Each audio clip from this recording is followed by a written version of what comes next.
మాజీ ముఖ్యమంత్రి చంద్రబాబు నాయుడుకు స్కిల్ కేసు, ఆ కేసులో బెయిల్ వచ్చింది. ఆ బెయిల్ మళ్ళీ రద్దు చేయాలని రాష్ట్ర ప్రభుత్వం వేసిన కేసు సుప్రీంకోర్టులో నడుస్తుంది. ఈ సందర్భంగా నిన్న విచారణ జరిగినప్పుడు సుప్రీంకోర్టు న్యాయమూర్తులు ఈ కేసుకు సంబంధించిన అధికారులను బెదిరించేటటువంటి ప్రయత్నం చేయొద్దు అని హెచ్చరికనండి, లేకపోతే చెప్పడం అనండి, ఆదేశించడం అనండి, అది చేశారు. అంటే నారా లోకేష్ ఒక రెడ్ బుక్ అని పెట్టుకొని ఆ రెడ్ బుక్లో అందరి పేర్లు ఎక్కిస్తున్నాను, తప్పు చేసిన వాళ్ళకి తర్వాత మేము అధికారంలోకి వచ్చాక తగిన ఇది జరుగుతుంది అని చెప్తున్నారు. ఇది అధికారులను ప్రభావితం చేసే ప్రయత్నం అని రాష్ట్ర ప్రభుత్వం అక్కడ వాదించింది, ప్రభుత్వం తరఫు న్యాయవాది. సో లోకేష్ రాస్తే చంద్రబాబుకి ఏం సంబంధం అని ఆయన తరఫు న్యాయవాది వాదించినప్పటికీ కోర్టు మటుకు పరిగణనలోకి తీసుకొని మళ్ళీ ఇలాంటి ఫిర్యాదులు రాకుండా చేయండి, చూడండి అని గట్టిగా చెప్పింది. ఆసక్తికరమైనది ఏంటంటే స్కిల్ కేసులో సుప్రీంకోర్టు చెప్పినటువంటి విషయం అలా ఉంటే ఇప్పుడు విజయవాడలో పోలీసు అధికారులకు కొంచెం ముందస్తుగా మళ్ళీ హెచ్చరికలు జారీ చేస్తున్నారు చంద్రబాబు నాయుడు. ఇది ముఖ్యమంత్రి జగన్ మీద జరిగిన రాయి దాడికి సంబంధించిన అంశం. ఆయన మీద రాయి ఎవరు విసిరారు, దానికి వెనక ఎవరున్నారు, పోలీసులు ఎవరిని పట్టుకున్నారు, ఈ కేసు ఏ రూపం తీసుకుంటుంది, ఇవన్నీ మనం చూడాలి. ఇంకా స్పష్టంగా ఏం తెలియదు. అన్ని పార్టీలు కూడా ఖండించాయి. తెలుగుదేశం, జనసేన కూడా ఖండించి మొదట దీన్ని నాటకం అని ప్రకటించి తర్వాత ఖండించి మళ్ళీ నాటకం అనే వాదనను వాళ్ళు కంటిన్యూ చేస్తున్నారు, కొనసాగిస్తున్నారు. మిగిలిన వాళ్ళకేమీ ఆ ప్రమేయం లేదు. కమ్యూనిస్టులు కానీ కాంగ్రెస్ వాళ్ళు ఒకసారి ఖండించేసి ఊరుకున్నారు. షర్మిల కూడా ఏదో మాట్లాడుతున్నారు అనుకోండి, ఆమె మొదటే ఖండనలోనే నిజమైతే అన్నారు, నిజం కాకపోవచ్చేమో అని కూడా ఆమె సందేహం వెలిబుచ్చారు. సరే, ఎవరి అభిప్రాయాలు వాళ్ళవి. కానీ ఇక్కడ పోలీసులు ఏదో దర్యాప్తు చేయాలి. నిన్న ఒక 5గురిని అదుపులోకి తీసుకున్నారు. వాళ్ళలో సతీష్ బాబు అనే అతను చేశాడు, అతను ఒప్పుకున్నాడని కొన్ని కథనాలు, తర్వాత దుర్గారావు, ఆకాష్, సంతోష్, ఇంకా 10 పేర్లు కూడా బయటకు వచ్చాయి.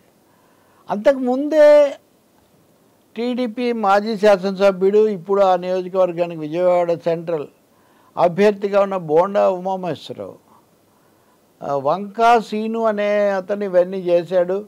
వెల్లంపల్లి శ్రీనివాస్ అంటే వైసీపీ ఎమ్మెల్యే, తర్వాత ఇంకొక కేసిని నాని వైసీపీ ఎంపీ అభ్యర్థి, వీళ్ళు దీని వెనకున్నారని బోండా ఉమామహేశ్వరరావు. నిజానికి మిగతా వాళ్ళు ఏ ఒక్కరికంటే ముందు ఆయన కొన్ని ఆరోపణలు చేశారు.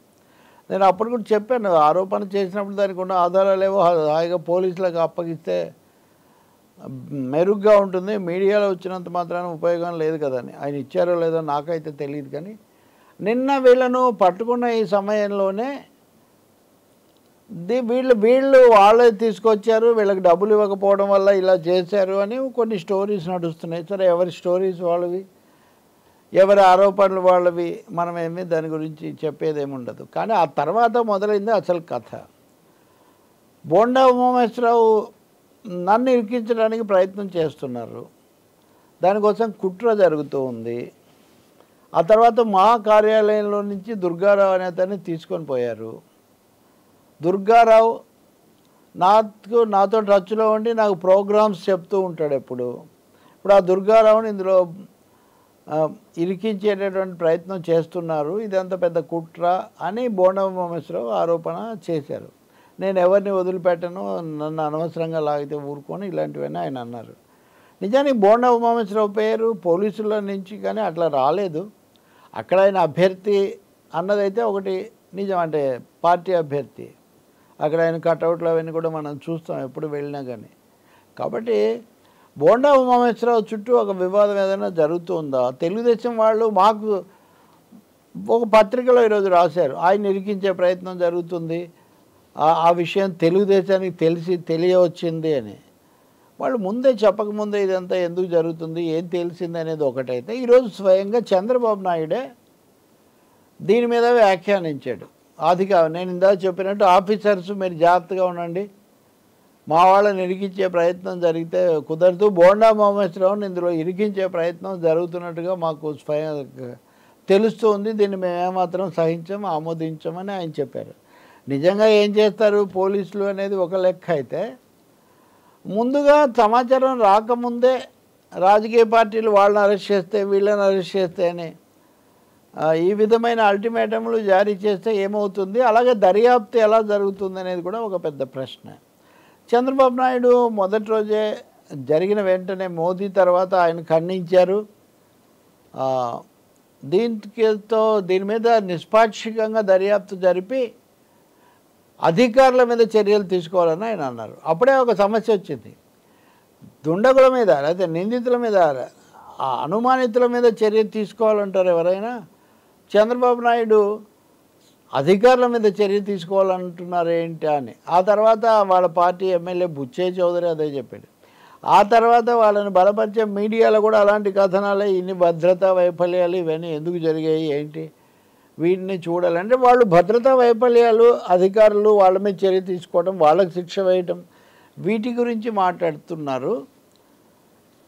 అదే సమయంలో పట్టుబడినటువంటి వాళ్ళను విడిచిపెట్టాలని అక్కడ ధర్నాలు ఇలాంటివి కూడా చేస్తూ ఉన్నారు. ఇవన్నీ చివరకు ఏ దిశలోకి వెళ్తాయో మనకు తెలియదు. కానీ తెలుగుదేశం పార్టీ నాయకులు మాత్రం చాలా ఎక్కువగా ఈ విషయాల్లో తీవ్రంగా స్పందించటము, అలాగే బోండా ఉమామహేశ్వరరావును ఇందులో పెడతారు అని బలంగా వాళ్ళే పోలీసుల కన్నా ముందు వాళ్ళే ఆ విషయాలు వాటి మీద స్పందించటము చూస్తే మటుకు ఏదో జరుగుతుంది ఈ విషయంలో. వాళ్ళకైతే ఏవో స్పష్టమైన భయాందోళనలు, సమాచారాలు ఉన్నట్టు మటుకు మనకు కనిపిస్తుంది.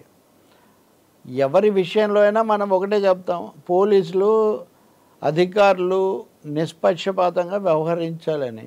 ఎవరిని వదిలిపెట్టాల్సిన అవసరం లేదు. ఎవరి మీద కూడా కావాలని ఆధారాలు లేకుండా చేయకూడదు. ఆధారాలు ఉన్నాయా లేదా అన్నది ప్రజలకు కూడా అర్థమయ్యేటట్టుగా వాళ్ళు పారదర్శకంగా, ట్రాన్స్పరెంట్గా పంచుకుంటే చాలా మంచిది. ఇప్పటి వరకు ఎందుకు ఇంకా తేల్చలేదు, అలాగే వాళ్ళు అదుపులో ఉన్నారని తెలిసినా ప్రజలతో మీడియా ముందు ఎందుకు ప్రవేశపెట్టలేదు ఇలాంటివి అంటున్నారు. మరి ఈరోజు ఏమన్నా ప్రవేశపెడతారా?